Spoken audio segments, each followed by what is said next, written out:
Scott, your latest mock draft, which was just a couple of days ago, things have changed since then. In that mock draft, you went Carson Wentz number 1. Are you still going that way? And there's been reports both ways, and you can make an argument for any of these top 3 quarterbacks. I can make a pretty good argument for Paxton Lynch in Memphis as well. And I think both the Rams and Eagles know who they're going to take. I don't think you make the type of investments and bold moves they did without knowing exactly what you're getting. Right now, I'd probably say Goff to the Rams, Wentz to the Eagles, but that could change tomorrow too. I'm still trying to get to the bottom and figure out exactly which way it's going to go. And they're doing a good job of keeping it hidden and building the suspense and keeping the drama behind the decision. So kudos to them, but hopefully I can figure it out in about 6 days. Well, if the Eagles make this move, is it because the Rams have secretly, privately told them their pick? Maybe in a roundabout way. Keep in mind, too, that Wentz and Goff share the same agency. So there's enough relationships there, I think, that they probably got an inkling which way it was going to go. And just for the Eagles standpoint, I really like this move. And I understand they gave a lot. It's a risk, sure. But you weren't getting where you wanted to go with Sam Bradford and Chase Daniel. I did not like either of those moves, really, particularly bringing Bradford back.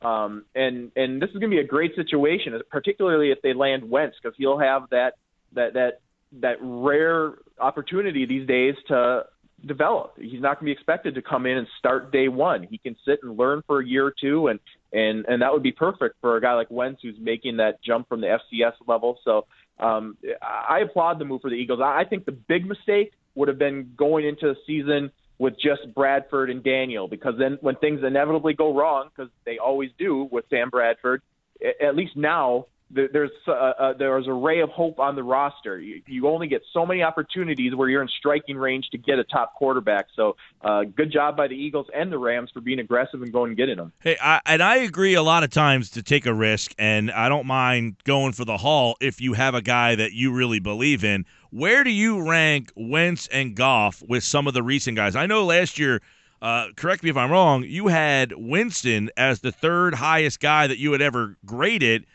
Take the off-the-field stuff off. So you really liked him.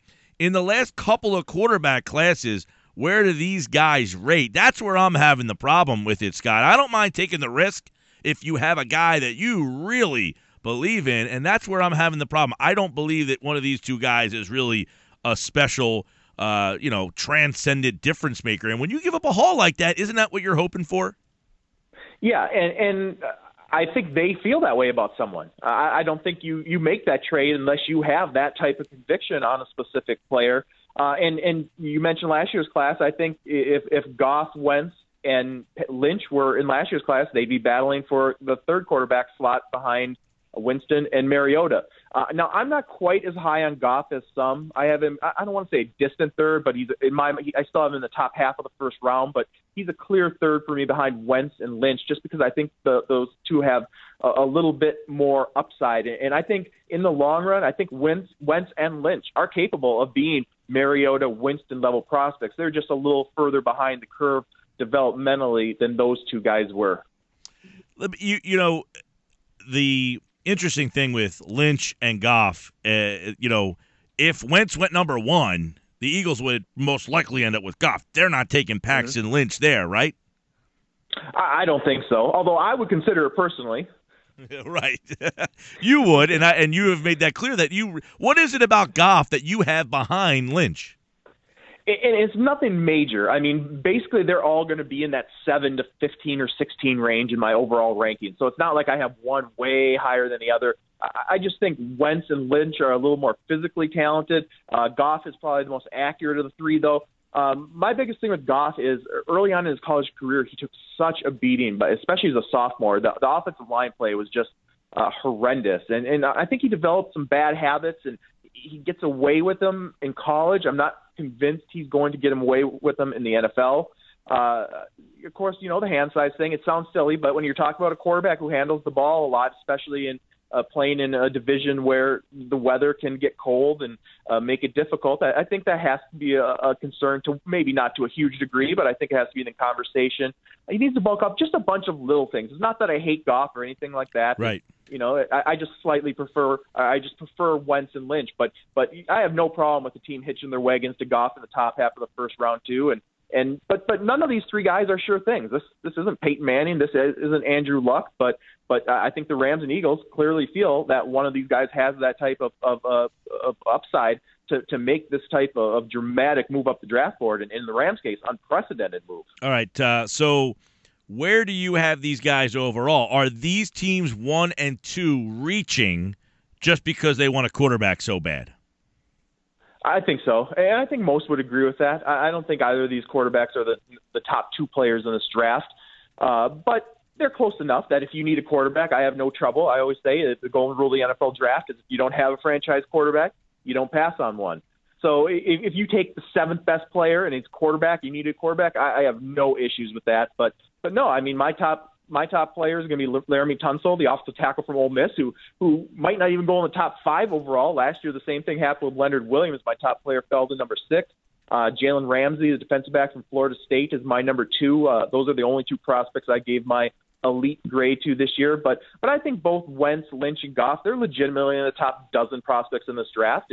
And considering how important that quarterback position is, there's nothing wrong with reaching a half a dozen picks for a signal caller. Yeah, so you mentioned Tunsil. You have him as your number 1 player, Jalen Ramsey as your number 2 player. You mentioned Tunsil could fall out of the top 5. Does Ramsey, for you, go number 3? I think he goes 3 or 4. If he doesn't go 3 to the San Diego Chargers, I think the Cowboys are hoping for that scenario because I think they'd snatch him up at number 4 overall. He's exactly the type of players they tend to target, and the secondary is a position they've shown a willingness to invest in.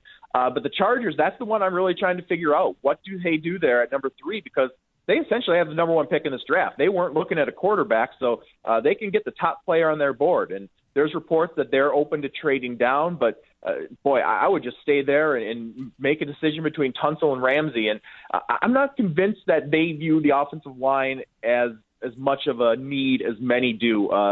Last year, a lot of their issues up front were traced back to injuries. They've already made relatively significant investments in King Dunlap and Joe Barksdale, whereas in the secondary, losing Eric Weddle was a huge blow for them, and Jalen Ramsey could be that impact, dynamic difference maker that they've been lacking in the secondary. So I would take Ramsey there if I were them, probably, but they could move down. If they want to tackle, they could probably move down a few spots and still get Laramie Tunsil. If not him, Ronnie Stanley from Notre Dame, even Jack Conklin from Michigan State is going to go in the top 10 to 12 overall picks. So we're going to see a run on those offensive tackles. I think somewhere in that, whether it starts at 3 or 6, but the back end of that top 10 is going to be mostly offensive tackles, I think. Scott Wright, draftcountdown.com. What happens to Elliott now? The Eagles look like a spot at 8. If they're out of the mix, where's the next spot for him? Well, I think the team that's going to cover him is the Miami Dolphins at 13, and they last year really liked Todd Gurley. He came off the board before they had a chance to pick. And then this year they've been pursuing a bunch of different running backs after losing Lamar Miller and keep striking out. So I think they would love to get Elliott, and they might try to move up a little bit to do it. I think that's another player that could elicit a trade in that back end of the top 10 along with those offensive tackles I mentioned. You look at, I think the Niners are willing to move down. I think the Cleveland Browns at 8, they're probably willing to move down a little bit more. So I think that's the range. We could see somebody trade back up a little bit for Ezekiel Elliott. But worst case, I think 13 is he's off the board there because the Dolphins is perfect for him. All right, the top 2 picks are almost 99.9% quarterbacks. Lynch would probably be the 3rd. Where does he end up in what range? What team should we watch in Lynch? Well, and the biggest factor in that scenario is the Cleveland Browns. How do they feel about Paxton Lynch? And that's why I've kind of withheld my judgment on this trade from the Browns first. I want to see which quarterback they end up with. As we've been talking about, I really like Paxton Lynch, and if they move down to number 8, or maybe they can even move down a little further and still get Lynch, plus all the picks they got from the Eagles, then I think they came out of this deal smelling like roses. If they come out and it looks like they're putting way too much reliance on Robert Griffin III or if they grab a third-tier quarterback in the second round, I think it's going to be a lot more questionable because at the end of the day, that's all that matters for the Browns is finding that quarterback, and they were in position to do it at number 2. So I really want to see what Cleveland is going to do, and I don't think they're done yet. I think it's pretty obvious that they're going to value stockpiling draft picks, and I think they're going to have more opportunities to move down from number 8. So if Lynch doesn't go to the Cleveland Browns, whether it's at 8 or even if they move down, I think the next likely landing spot is the New York Jets, who are another team that could try to trade up. There was talk that they were in the mix to move up to number 1 or number 2 overall. So if they like Lynch, they might have to move up from 20. There's a chance they could just stand pat and he could be there. But I think if you have that type of conviction on a first-round quarterback, you might as well just go get him. All right, we know that the Rams have the first pick. We now know the Eagles have the second pick. Dallas at number 4, Washington in the 20s, and then there's the Giants right there in the middle of all those NFC East teams. They're at number 10. What are you thinking the Giants could do with that 10th pick?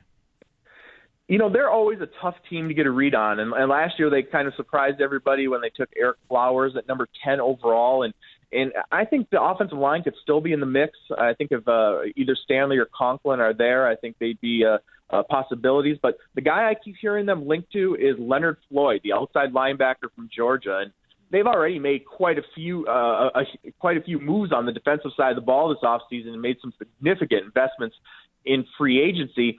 And linebacker isn't a position that they've really prioritized in the draft. It seems like every year we look at their depth chart and say, oh, they need a linebacker. We give them a linebacker in our mock drafts, and they never address it. I guess eventually they're going to have to, and Floyd would be a good fit. I think he gives them an athleticism and speed dimension at linebacker that they're currently lacking. So if I were doing my final mock draft today, I guess I'd probably be leaning towards Leonard Floyd, but that's definitely one of the 2 or 3 picks in the top half of the draft that I'm going to be most uneasy about. What happens with Miles Jack here? Well, there's medical doubts for some teams, and that's going to play a role in this. I think he could go as high as number 5 overall to the Jacksonville Jaguars. I think that would be a great fit for him. Otherwise, he could slide a little bit, maybe just outside of the top 10 to a team like the New Orleans Saints at number 12. I think that's kind of his range, though, 5 to 12, and he's going to be my number 3 overall player. And he just missed out on getting my elite grade just because of the injury. Just the fact that he missed most of his final season in college with the injury was enough for me to temper my expectations a little bit. But, boy, he's a rare talent. And the value of a linebacker who can match up with anybody on the field, tight ends, running backs, even wide receivers in coverage, is just invaluable in this day and age of a pass-happy league. All right, for your pick, your favorite team, check out draftcountdown.com to see who Scott thinks your team could take. We hope to catch up with Scott again next week, hopefully on draft day there when we know things get a little crazy. But, the Eagles at number 2 there, we think it's going to be Wentz, but we'll see if you get a better read on it, Scott, by the time Thursday comes around. But we do appreciate the time as always, pal. My pleasure. Anytime.